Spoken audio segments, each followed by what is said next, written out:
So what bass are we looking at there, Howard? Hello. This is my bass. I made this. This is a kind of a prototype bass that I made. And then you got, once you make the template, you got to kind of. Cool. So this is kind of a test to make sure my templates were going to be accurate and good.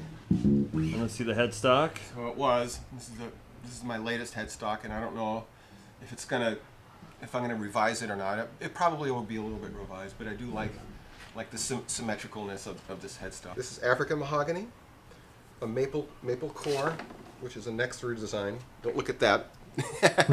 I've yet to. I made the cover and I made it too small, so oh well. This is maple, African mahogany, and then the fingerboard is ebony. Cool. This is a 32-inch short scale. It's like a regular Fender would be 34 inches. The distance being from, from the bridge to the nut. On a regular Fender jazz bass would be 34 inches, 2 inches longer. But this is 32. So the frets are, squeezed together more closely.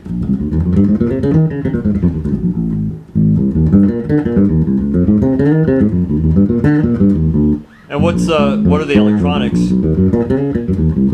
This is the Nordstrand pickup, which is his humbucker, and it's wired in parallel, kind of like you would wire a Music Man Stingray pickup.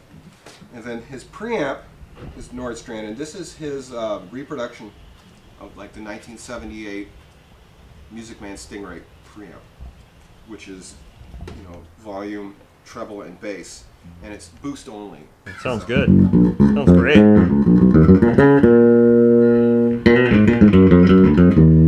They said back in the day, Leo Fender's ears were going, and the treble control was getting more and more out of control.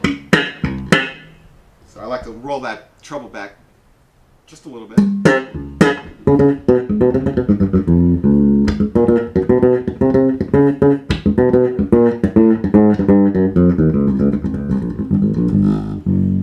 So is this your first? This is the first bass, production bass that you've done. This is still a prototype. So you're doing a couple of body styles. 2 body styles, just as of yet. This one, and then I have. Well, I'll show you. You have the bass over there. Then I have this one, which is obviously a single cutaway. This is a headless version. I just wanted to experiment. I'd always wanted a 5-string headless bass, so I made one for myself, and it definitely has its advantages. You can fit this in a guitar-sized gig bag, so if you travel, it's pretty small. And I gotta say, I really am pleased with this design as well. And I'm looking forward to making just a normal headed 4-string 32-inch scale bass in this shape. And it's thinner, right? I mean, this one is actually, this is 1.25 inches thickness, whereas your Fender jazz bass, I believe, is 1.75 inches. So and that's a 34-inch scale. This is 34-inch, okay. Correct. Cool. There's no rules, really. As long as you kind of have some nice harmonically rich wood, we'll come up with a nice harmonically rich bass. Wound these pickups myself. And those are the pickups that you're making. Those are the ones that you're selling. That are basically the ones that are kind of hanging up here, right? Yes. I like to use the AWG 42 wire, which is the same kind of wire that that Fender used through the 70s, 60s. 80s, even today, which is just kind of like the standard wire. There's nothing fancy about these pickups other than they sound good. They sound really good. They kind of give you that nice. This bass gives you that kind of nice 60s jazz bass sound. And these are going to be the pickups that you're going to be putting in your basses along with Nordstrand. So you're going to offer both? I'll offer both, yes. Cool. I'll use my pickups for a more traditional, basic pickup. If I need anything fancier, like a 5-string hum canceling pickup or humbuckers or things like that, I'll probably turn to Kerry for those. Kerry Nordstrand for something like that. And it's also good to have a variety. Yeah. And also I feel like, if I make the bass and other pickups will sound good in it. It doesn't have to have my pickups. Cool. Let's hear it. Play a little, man.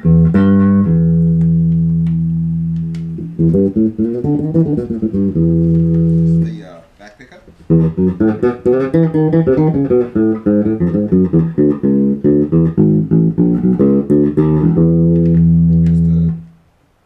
neck pickup.